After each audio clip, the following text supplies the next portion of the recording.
Des véhicules hybrides rechargeables, il va y en avoir sur le marché l'année prochaine avec Toyota qui va sortir la Prius hybride rechargeable, Ford qui va sortir la Escape hybride rechargeable, Honda qui parle de sortir une hybride rechargeable, Nissan qui sort un véhicule tout électrique qui va s'appeler la Leaf.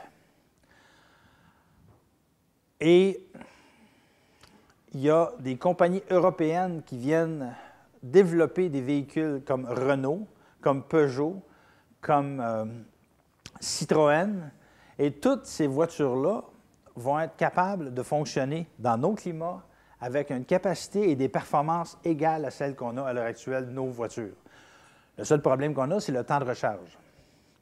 Au niveau du temps de recharge, quand on parle d'une pile du type de celle que l'IREC a développée, ça veut dire qu'on a pratiquement résolu le problème. Mais de toute manière, on va encore avoir besoin de véhicules hybrides rechargeables pour une raison très simple, comme disait Pierre Langlois de façon très juste. Imaginez si on a une crise du verglas. Donc, ça va encore prendre des véhicules qui fonctionnent au pétrole. Petite parenthèse, il y a un projet pilote qui a été annoncé en grande pompe, l'aéroport Trudeau.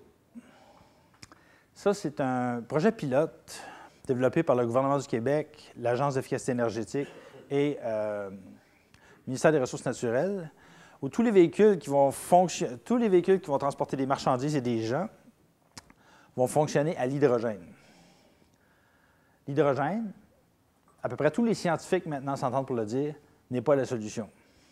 Moi, ce que j'ai trouvé assez incroyable, c'est que une semaine après cette annonce-là, le gouvernement d'Obama annonçait qu'il coupait toutes les subventions à la recherche et au développement des véhicules fonctionnant à l'hydrogène parce qu'ils se sont rendus compte que ce n'était pas efficace.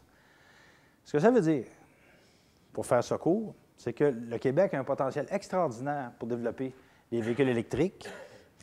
Il y a une compagnie qui s'appelle Projet Better Place qui essaye de vendre ses packages exclusifs de transport individuel. Ils ont fait ça en Colombie-Britannique, ils ont fait ça en Israël, et il y a des négociations pour que ça se fasse au Québec. Il ne faut pas que ça se fasse au Québec. Pour une raison très simple, c'est qu'on a tout ce qu'il faut ici, au Québec. On n'a pas besoin d'importer des véhicules fabriqués d'ailleurs pour qu'ils viennent se brancher sur notre électricité. On peut fabriquer des véhicules qui fonctionnent à l'électricité. Pour le moment, on parle principalement de véhicules pour les services municipaux, des véhicules de taxi, des véhicules de livraison.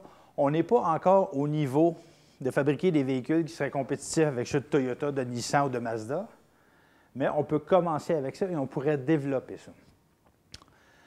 Bref, le problème auquel on fait face, c'est qu'on a des connaissances, on a des compétences, on a une énergie abondante, verte et pas chère. Ce qu'il va falloir, c'est qu'on s'assoie collectivement et qu'on se dise, voici, dans telle région, on pourrait faire tel projet qui pourrait faire fonctionner tel type de véhicule à électricité.